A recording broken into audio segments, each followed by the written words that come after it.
Iyi radiyo mwumva ni radiyo inkingi y'amahoro, ijwi riharanira ukwishyira ukizana kwa buri munyarwanda. Bakunzi ba radiyo nyinde basuje muri kumwe na Musabyimana Gaspard. Turi kwa kabiri ku itariki ya 6 y'ukwezi kwa 5 muri 2025.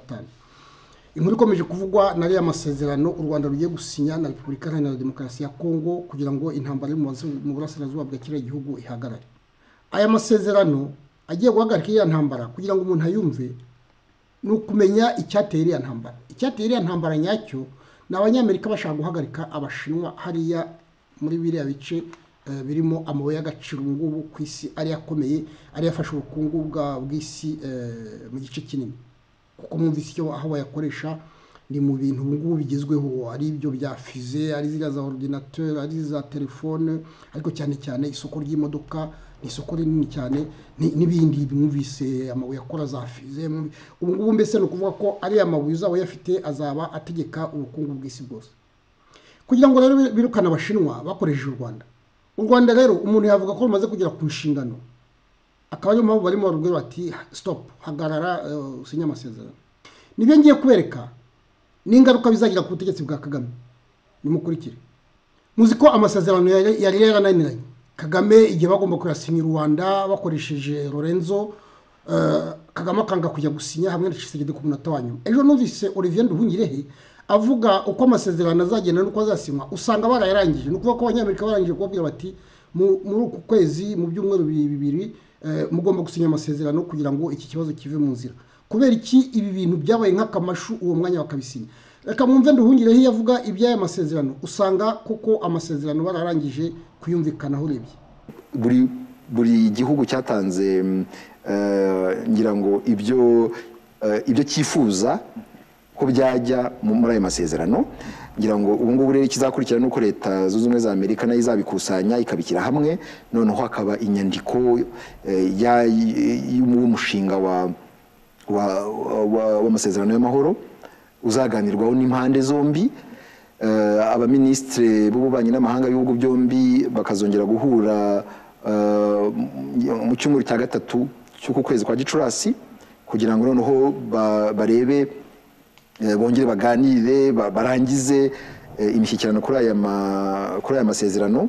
Hanyuma rero mu kwezi gutaha, ukwezi kwa 6, ayo masezerano akazashyirwaho umukono muri Amerika, kuri Presidence ya Amerika bita White House. Hari Perezida Donald Trump wa Amerika ndetse n'abaperezida b'ibindi bihugu byagize uruhare mu biganiro binyuranye, nadavuga abaperezida ariko n'abakuru b'ibihugu nka Emir wa Qatar, abaperezida ba Kenya uhagarariye EAC, Perezida Mnangagwa uhagarariye Zimbabwe, ndetse na Perezida wa Togo uhagarariye umuhuza washyizweho n'umuryango wa Afurika yunze ubumwe muri ibi biganiro. Rero bivuze ko nitugera kuri iyo ntego tuzaba nibura dufite mu nyandiko amasezerano twagenderaho mu kugarura amahoro arambye urasirazuba bwa Repubulika Iharanira Demokarasi ya Kongo.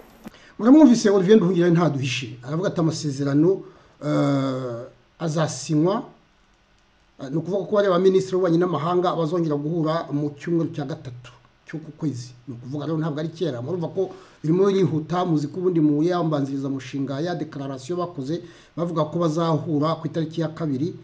Abanyamerika bari babwiye ati mugomba kutubwira ibyo mwagezeho. Bumvise rero ko batanze ibyifuzo byabo ko bazongera guhura mu byumweru 3, noneho ariko umushinga bawurangije, noneho bakanasinya mu kwezi kwa 6. Azi n'abaperezida bazaba bahari. No kuvuga mbese ko urebye amasezerano bari afite ubu ngubu, no kuvuga ko Kagame afite mu biro bye, Tshisekedi afite mu biro bye, bagiye kuyasinya. Uku kwihuta bivuga iki? Uku kwihuta bisobanuye ko abanyamerika ari bo bafite urufunguzo rwa hariya. No kuvuga ko uriya mutwe wa 23 wongera gutera muri 21, abanyamerika ari bo biri inyuma biragaragara. Aho bavugiye bati muhagarare, barahagarara. No kuvuga rero ko nubwo bakigira udutera ushuma, ariko murabona ko cyane cyane ku Rwanda, muzi ko ari Perezida Kagame yavuze inshuro nyinshi ko batagomba gukomeza kumubeshyera ko ibyo bintu byo kuvuga ngo muri Kongo nta bihari. Yabibwiye abanyamakuru, arakotsora. Ejo bundi Nduhungirehe naberetse ahantu abanyamakuru bamugojwe umuhati ikibazo batese mufite ingabo muri Kongo, ati des mesures défensives, bati mufite ingabo muri Kongo, ati ni ni ingamba zo kwirinda twafashe batise bivuga ko mufite ingabo muri Kongo bamubaza nk'inshuro cyangwa eshanu narabwiye abanyamakuru burya n'igitangaza bari barabibonye ko abanyamerika bashaka guhindura ipaje ariko nkuko nababwiye plan niyo gutsinsura abashinwa mbibutse ko iriya kontra y'abashinwa bayisinye mu 2008 2009 hakiriho Joseph Kabila uriya mu president aragenda rero abaha kontra kuri za minore zose 90% z'amabuye y'agaciro bayaha abashinwa nabo bafatamwe agatubutse ko Kabila buri arakize ku buryo bw'intangarugero kuko basinye amakontra ya miliyari menshi bo ntabwo basinye amasezerano kugira ngo bafate amabuye babahe umutekano basinye amasezerano contre infrastructure ni ukuvuga ko bagomba kubaha amabuye bo bagakora ibikorwa remezo kubaka imihanda kubaka amavuriro muri ibi byose ariko ngo nta cyakozwe ngiye kubibereka ko ukuntu abashinwa bari barafashe Kongo yose abanyamerika bakomeza kushiginwa uko kushigingwa rero bagomba kuba baravuze bati birahagije Trump rero none haje abishyira mu bikorwa kuko nimwibagirwa ko burya mu banyamerika yego hazaba president ariko hari ibintu bidahinduka niba bari bavuze bati tugomba abasenateri bari bavuze ko bagomba za minore bagomba mu y'agaciro naho ubundi Amerika igasigara inyuma niyo mpamvu rero ku bwa Biden bateye iriya ntambara Trump arayikomeza ariko we azashyiramo imbaraga nyine mwabonye ko afite caractère idasanzwe afite imico afite imbaraga mu byo akora byose ashyiramo ikintu cy'igitutu aravuga ati ngaho mureke twirukana abashinwa birangire ariko bari babagerereye gute murebe ikarita ari hose naho niyo nabonye kuri za murandasi naho umutwe wa 23 ufite iyi karita isobanuka ite aho ikijuju naho bari bafite kugeza ku itariki 25 z'ukwa mbere mu 2025 muzi nyine ko bateye muri 21 kugira hariya rero niho bari bafite hanyuma kugera mu kwezi kwa kabiri bari baravuye ruguru iriya bafite hariya h'umutuku bahongeraho hariya murabona baramanutse bajya za Uvira za Bukavu niho bari bafite hanyuma barakomeza kugera mu kwezi kwa kane niho bari barazamuka Muhoza avuga ati muri murazamuka ariko nimuzarenge Rubero nahacu no kuvuga ko hariya bafatanyije n'abagani ahantu hose ariko mberetse uko mubona kari agashoro gushoka kamanutse bakagenda baseseramo murabona kariya k'umuhondo n'ubundi tugiye dusesera ni ukuvuga ko n'ahantu hose hari amabuye y'agaciro ahari cyane ku buryo n'ahantu yari ari za Warikare naho hari amabuye y'agaciro murumva ko bari bagezeyo basanga isosiyete y'abanyamerika niyo mpamvu bona bavuyeyo vuba bageze Warikare ya sosiyete y'abanyamerika ejo nari babwiye kubakurikiye basangira hari ari icukura etan gasegereti n'itini nibwo mwumvise bavuga ngo umutwe wa 23 ngo uvuyeyo ngo kugira ngo werekane kushaka amahoro ntabwo ari byo nuko basanze hariyo ya sosiyete y'abanyamerika ifite za mine nayo nkeya abanyamerika bakavuga ati musigeho bahita bagaruka basubira inyuma nicyo ubwo nashaka kubereka nyine ko abanyamerika ari bo bafite iriya gahunda aya masezerano nyabwe ni abashinwa bari bashaka kurwanya ni nayo mpamvu Kagame yemeye nyine akavuga ati none ngiye gusinya amasezerano kuko ntabwo ukuntu yari hakanye yivuye inyuma nuko nyine nibya bindi ngo nyiri muringi yaje utega ukuboko nuvuga ko abanyamerika bari bamuri inyuma bavuze bati hagarara aho ngaho niho tugiye kugeza avuga ati none reka mbyemere ngiye gusinya amasezerano ariko reka nze mbereke abashinwa ahantu bari bafite ibintu bari bafite ko hangana namwe murebe nta kuntu abanyamerika batari kugira ubwoba cyangwa ngo bavuge bati dusigaye inyuma ikibazo twibaza iki kinyamakuru cyitwa cyo muri ubushakashatsi bwa Carnegie ni ikigo cy'abanyamerika kiribaza niba abanyekongo hari icyo bakuramo muri concurrence mu bintu byo kurushanwa hagati y'abanyamerika n'abashinwa muri Kongo hari aravuga ati esa abanyekongo hari icyo bazikuriramo ibi ngibi barabivuga kubera ko iyo usubira inyuma ukareba usanga baravuga ngo ARDC 80% des mines opérées avec des partenaires chinois ni ukuvuga ko muri Kongo hariya abashinwa bafite 80% bicukura amabuye yose acukurwa abashinwa bafite 80%. Ni byinshi cyane. Noneho murebe iki kinyamakuru cyitwa Business and Human Rights Resource Center baravuga ngo plus de 180 entreprises chinoises exploitent illégalement les mines au sud du Kivu selon les autorités. Ibi ngibi ni iki? Ibi ngibi bivuga ko hari amakampani wa mugani ngo n'amakampani y'abashinwa 140 ari muri Kivu y'Amajyepfo. Baravuga ngo exploiter illégalement, ni ukuvuga ko hari adakurikije amategeko, ariko hari no kubeshya, ni ukuvuga ko bagenda kubera amasezerano basinye mu 2008 2007 avuga ko bagomba gucukura ku butaka bwose bwa Kongo. Ni ukuvuga rero ko abashinwa bose baraje. Ngewe umuntu uherutse yo hariya yarambwiye ati hariya ntabwo wakumva ibintu byabo, baragenda amabuye ntabwo bari hasi cyane nka bya bintu bagomba kubaka bagacukura imiringoti iri hasi cyane, reka da barasesura hejuru ugasanga amabuye arahari. None ngo umushinwa akagenda agashyira hariya akicara hariya mu gashyamba n'akamashini ke na kunzani, noneho bakajya bacukura bamushyira abaturage abo bita les creuseurs. Abaturage bacukura bakagenda bamushyira abaha amafaranga n'abafite amafaranga, ubundi nyuma habari bagiye bakora n'utubuga dutoya mu mashyamba twakajugujugu tukaza tugafata tukajyana buri munsi, ku buryo abashinwa nyine bafite icyo bita une longueur d'avance muri technologie kurusha abanyamerika, kurusha n'abanyaburayi, cyane muri byo gukora imodoka. Kandi imodoka ni isoko rinini cyane ariko ku isi. Niyo mpamvu ngo abanyamerika mwumva basa n'abakangutse bakavuga bati umuntu twakoresha turamuzi, ni Kagame wacu uri hariya.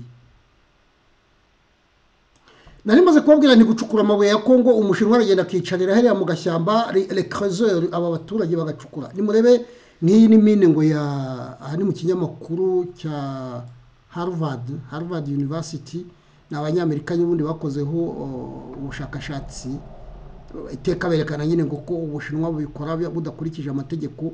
Ariko mbabwiye ko basinye amasezerano mu 2008 igihe Kabila yari president. Ubu rero ayo masezerano aracyahari kubera ko ntimwibagirwe ni amasezerano bita d'etat à etat. Ni ukuvuga ko igihugu cyose iyo gisinye amasezerano n'umuperezida ugarutseho ayo masezerano agomba kuyubahiriza, kereka yongeye kujya kunegosiya kugira ngo ayo masezerano bayasubiremo, kubera ko ibihugu byombi biba byarayasinye bibyumvikanyeho. Aha ngaha rero murabona iyo bacukura, iyo mubwira umushinwa aba yicariye hariya hirya gatoya, abo bose urabona ko amabuye ntabwo bajya hasi cyane, baracukura. Ikibonye ugashyira umushinwa, ukaguha amafaranga ukagaruka ukirwa umuzi wawe ukaba umwaka ugatangira undi ugataha barimo bacukura kuriya. Ni amabuye rero atagomba ko bazana imashini, bazana ikirekada, ibyo bita les creuseurs aho ngaho bacukura b'abaturage nibo bagenda bagurisha.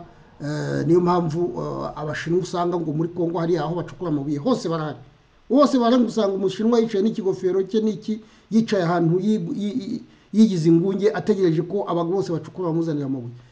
Noneho rero babwiye uko babigenza. Ibi nababwiye ko muri sud mu majyepfo ya Kivu hari amakompanyi 450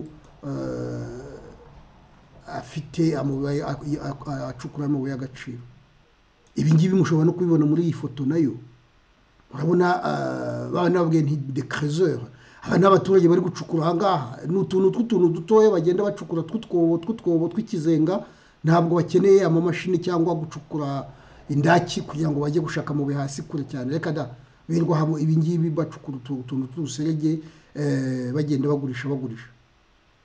Mwibuke ko abanyamerika bari babiteguye kera, uriya mushinga wo kugira ngo birukanye abashinwa babiteguye kera. Muzi amasezerano yita Corridor de l'Obito yatumye Joe Biden aza muri Angola, kubera ko iyo koridoro ya Lobito izafata Angola izamuke igenda igere muri Kongo, bashaka kugira ngo nyine bategura ko bazafata ariya mabuye nabo bakajya bayazana bakageza hariya, bakageza ku nyanja bakayambukana bakajyana muri Amerika. Iyi koridoro ni ikintu gikomeye cyane.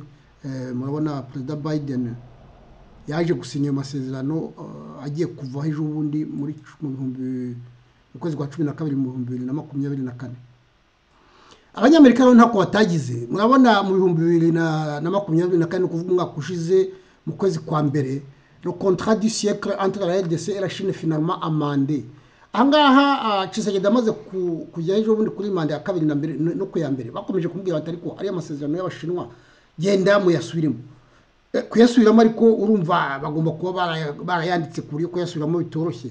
Ariko icyo gihe Tshisekedi yagiyeyo yagiyeyo kubera ko nyine abanyamerika bari batangiye kuvuga bati intambara ntizahagarara, ugomba kubwira abashinwa bakava hariya, kubera ko ya masezerano basinye mu 2008 bayita le contrat du siècle, kuko yari amamiliyari atagira uko angana. Urabona ko Kabila wategetse Kongo kuva mu 2011 kugera mu 2019 yari yasinye amasezerano mu 2008, un contrat sous forme de troc. Nukuvuga ko yasinye amasezerano ameze nka troc, nukuvuga ni nka bya bindi mu Rwanda bavuga bati ndakuzanira ibishyimbo nk'umunyu. Nabo rero baravuze bati muraduha cobalt na cuivre, noneho twebwe twubake ibikorwa remezo, construction d'infrastructure pour un montant de 9 milliards de dollars. Aya masezerano, aya mafaranga ni iryaguye, bari babahaye miliyari 9 z'amadolari, nibyo bari bemeranije, ariko ngo ntabwo babonyeho menshi cyane, babonyeho menshi cyane, kubera ko abashinwa nyine baraje baracukura, ariko ibyo bagomba kubaka ntibabyubatse nk'uko babisezeranye. Ahangaha naho baravuga ko Balte cuivre contre le contrat du siècle renégocié amande, kuko Tshisekedi yagiyeyo ngo bahinduraho gatoya, ariko ntabwo byavuze ko abashinwa bavuyemo. Abanyamerika niyo mpamvu bavuze ahangaha, naho ni mu kwezi kwa mbere k'umwaka ushize. Ni ukuvuga rero ko ari intambara igihe yacaga ibintu Kagame arafata imijyi, inyuma barabwiraga Tshisekedi bati nyamara ntabwo bizakunda utagiye kwirukana abashinwa, ariko ntabwo byakunze. Murabona aho bigeze ubu ngubu. Murabona abafaransa, direction du trésor, direction générale du trésor, ministeri y'ubukungu y'abafaransa, mu gice cya trésor gishinzwe ubukungu, hari inyigo bakoze mu 2019 aho bavuga ko Ubushinwa bwikanyije ku buryo buteye ubwoba. Barimo baravuga ko 80% des exportations congolaises du secteur minier sont à destination de la Chine. Hanyuma bakerekana ko muri ibyo byose 90% bya cobalt by'abanyekongo byose bijya mu Bushinwa. No kuvuga ko abashinwa babatanze umushinwa bakubise icy'umutwe kuva kera cyane. Abashinwa bakubise icy'umutwe cyane cyane muri ibi by'amamodoka n'ibyo umuntu yatangaho urugero. Murabona iki kinyamakuru Reko kiravuga ko mu 2025 abashinwa bazagurisha imodoka nyinshi z'amashanyarazi kurusha izi modoka zisanzwe. No kuvuga rero ko bateye imbere muri biriya byo gukora imodoka z'amashanyarazi, kubera nyine ko bafite ini longueur d'avance, bateye imbere, bakomeje gushaka ubukungu, bakomeje gushaka ari amabuye y'agaciro akora ziriya za batterie z'imodoka z'amashanyarazi. Ubu rero bateye imbere kurusha ibihugu byose by'Uburayi na Amerika. Urabona ko bavuga ko imodoka zabo kuzigurisha ziyongeraho 20%. No kuvuga rero ko nizo modoka zemewe, no kuvuga ko n'amahanga nizagura, kuko niba ibyo bazagurisha biziyongeraho 20% ni byinshi. No kuvuga ko bafite abakiriya benshi cyane ku isi. Iki kinyamakuru cyitwa Bevu kiragereranya imodoka electrique z'abashinwa n'iz'abanyaburayi, imodoka z'amashanyarazi z'abashinwa n'iz'abanyaburayi, kiragerageza kuzigereranya. Umuntu wanditse inyandiko ni umushakashatsi witwa Maxime Mensa. Aratubwira iki? Aravuga ko abashinwa bafite imodoka zateye imbere ziruta izi modoka n'ahangaha mu Burayi bakunda ziriya z'Abadage za BMW cyangwa se za Renault, za Volkswagen. Abashinwa babatanze imbere kubera ko bafite imodoka yitwa Xipeng. Xipeng ni imodoka ngo iteye ubwoba, ishobora kugenda kubera batterie nziza ifite, igenda ibirometero byinshi cyane. Murabona umugabo aravuga ngo voiture chinoise à l'assaut du marché européen. Kubera ibyo rero abashinwa batangiye kuza gushinga za izine zikora imodoka mu Burayi, kubera ko nyine nibo bafite imodoka nziza. Abanyaburayi batari babigeraho, tekinoloji yabo ntabwo abanyaburayi bari bayigeraho. Baravuga rero ko barimo bashaka, batangiye kuza gushinga amakompanyi yabo hano i Burayi. Urabona abashinwa bafite iyi modoka ngo yitwa Xipeng X. Baravuga ko ibuye ryayo iyo urishyize ku mabuye ushaka kurisharija, mu minota 15 riba rishyizemo umuriro wagenda kilometero 200. Urumva nyine ko ugize nko ku muhanda ukavuga uti bigiye gushira. Mwabonye ko ubu ngubu barimo bashyira za borne electrique zo kugira ngo bashyiremo umuriro, ariko urumva mu minota 15 kuko ze kilometero 200. Ni ukuvuga ko ahantu washaka kujya hari kilometero 100, uravuga uti minota 15 birabirangiye. Nta bandi ababifite ni bakeya cyane. Abanyaburayi rero barumiwe, baravuga bati ese tuzakomeza tutanga amafaranga yacu turi kuvuga ngo turashaka gukora imodoka z'amashanyarazi kandi hari abandi badutanze urumva niba mu minota 15 imodoka ishobora gufata umuriro wa kilometero 200-300 abanyaburayi bari ku isaha amasaha abiri urumva ko ntaho bihuriye uyu mugabo rero witwa Lukameo PDG wa Renault ngo yaravuze ngo si on veut y arriver il faudra s'associer avec les constructeurs chinois arimo aravuga tumva byaratunaniye badutanze imbere niba dushaka kugira ngo ibintu byacu bikunde nimureke dufatanye n'abashinwa ndetse hari abandi bavuze hari ahandi nabisomye bavuga ko bo bemera ko abashinwa batanze ko bareka bakazana imodoka zabo akaba ari zo bazana kugurisha aho kugira ngo bakomeze bate amafaranga kandi badashobora kubafata iyo mbabwira n'abashinwa bateye imbere muri by'imodoka kubera ko batanze ku mabuye y'agaciro nari nababwiye mu kanya ko ngo bashobora gusharija kugeza kuri kilometero 215 ubu ngubu noneho iyi ni inkuru yo kuri 22 z'ukwa 4 mu 2025 y'iki kinyamakuru kuri international n'ikinyamakuru gikomeye cyane kandi cyandika inkuru zizewe kiravuga ngo abashinwa bafite la batterie à recharger éclair qui donne aux Chinois une longueur d'avance avuga ko abashinwa bateye imbere bavuga ngo capacité z'ikintu bita la Shenzhen ni ibuye de deuxième génération berekanye ni wenyine riba bakoze vuba ngaha ngo baryerekanye kuri 21 z'ukwa 4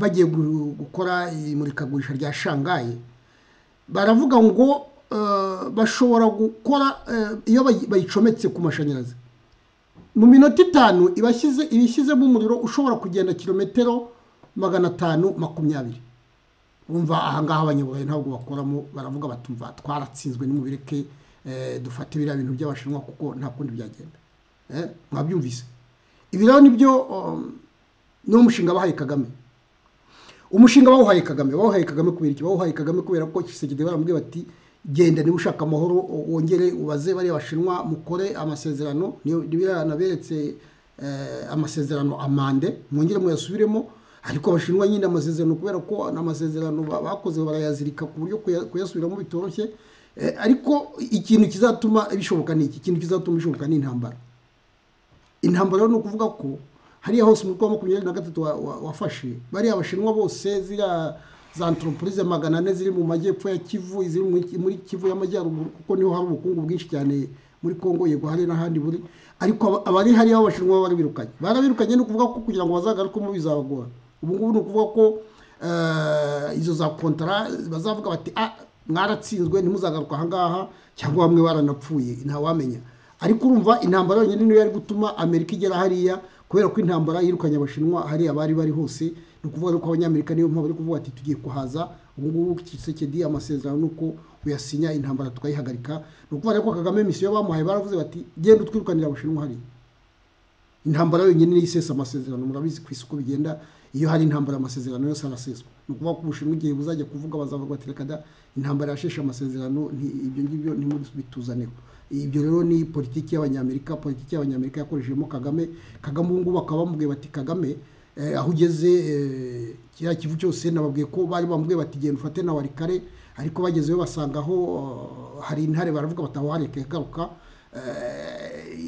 ubu rero barimo baravuga bati icyangombwa cyarabonetse genda usinya amasezerano nuko Kagame mwumva amasezerano barimo bayihutana bakaba bagiye kuyasinya ejo bundi mu kwezi kwa 6 kandi amasezerano yari yarananiranye imyaka 3-4 irashize mwakurikiye no kuvuga ko rero abanyamerika birukana umutwe wa 23 mu 2012-13 baravuze bati barongeye baricara baravuga ati twarabyishe kubera ko ntacyo twungutse yego u Rwanda rwavuyemo rukomeza no kugenda ruskwata ariko abanyamerika icyo gihe ntacyo bungutse kuko abashinwa barakomeje baragaruka babototera aho bari noneho murabona aho wageze rero imodoka zabo zateye imbere cyane ku buryo umunyaburayi ubu ngubu nta n'umunyamerika na Tesla ngo yarahumbye ubu ngubu kubera ko abashinwa tekinoloji yabo ntawayigeraho ubu ngubu ntawayigeraho ariko kubera ko bafite amabuye y'agaciro kuko ntabwo ari muri Kongo gusa bayakura bafite ibinombe muri Zambia bafite ibinombe muri za Peru muri Amerika y'Epfo bafite ibinombe ni henshi abashinwa ku isi bafite ibinombe byinshi kandi bakoze reserve bafite za minore babitse nyinshi cyane ku buryo kugira ngo Amerika izabagereho bizagorana cyane cyane ku ngubu nk'imodoka z'Abadage nizo zari zikunzwe ku isi za BMW ziriya za Audi ziriya za VW ubu ngubu Ubudage burimo burafunga inganda z'imodoka kubera iki kubera n'intambara ya Ukraine yaje igatuma amashanyarazi gazi ihenda kubera ko Abadage babikuraga mu Burusiya 40% ibyo bakoreshaga ni byinshi cyane ku gihugu cyose kandi Ubudage ni igihugu kinini cyane ariko kubera ko byanyuraga muri Ukraine barabisabose n'ibitembo barabituritse kugira ngo nyine ariko murumva inyuma icyo kiganza n'ubundi cy'Abanyamerika kiba gihari kugira ngo mbese Rusiya bayihombye kuko Rusiya yahombye amafaranga menshi cyane nabyo tubivuge kubera ko ngo itakigurisha ariko ntacyo byayitwaye kuko ibyo yagurishaga aho ngaho bageze babigurisha n'Abashinwa babigurisha na Korea babigurisha n'ibindi bihugu bihugu byo muri BRICS Afurika y'Epfo Abahinde Brazil ni ibihugu binini cyane nabyo bikeneye gaze na peteroli ibyo byose rero Uburusiya bashaka kubita hasi ntabwo bwikubise hasi bashatse kubufungira amazi n'umuriro ariko ntibyakunda bwafashe izindi ngamba ngibyo nguko ndagira ngo mbabwire ko Kagame arangije mission se we azabiki abantu barimo baranuganuga bati nyamara Kagame mission yarayirangije azamera nka Mobutu baramubwiye bati dufashe dukomeze komunisme yo komunisti bwo kuzagera muri Afurika kandi koko Mobutu baramukoresheje amaze kwicara mu mba n'ibindi bihugu biravuga biti uzagerageza gushyiramo ubukomunisti muri Afurika bazamurimbura n'ubutaka Sekutura yaragerageje bamurimburana n'ubutaka abandi bazanye ibintu bya gikomunisti ni bari abazangora zimaze kubona ubwigenge ariko ntabwo mwabonye ko Angola ubu ngubu Samara Machel n'abamubanjirije baravuze bati mugende ubukomunisti barabukuraho barabwirukana ubu ngubu muzi ko muri Angola kugira ngo ubukomunisti buveho baravuze bati tugiye kubakiza witwa Jonas Savimbi niwe Abanyamerika bari bashyigikiye ariko abantu bari batekanga ngo tugiye bavuga batari ko ibyo mushaka ni ikibazo ubukomunisti mubwigizeyo babwigizeyo ubu Angola ni igihugu capitaliste ni igihugu gishogiye ku Banyamerika ni ukuvuga rero ko niko babigenza bari umuntu bakoresha ariko yarangije mission baravuga bati aho wabereye ahangaha nawe rekeraho reba iyo ujya nibyo mvuga rero ko Kagame ashobora kuba ari mu myaka ye nawe yanyuma kubera ko akazi kamaze kukarangiza kandi yagakoze neza ngibyo nibyo sesengura nshaka kubakorera ngaho mwe mwari kumwe na Musabyimana Gaspard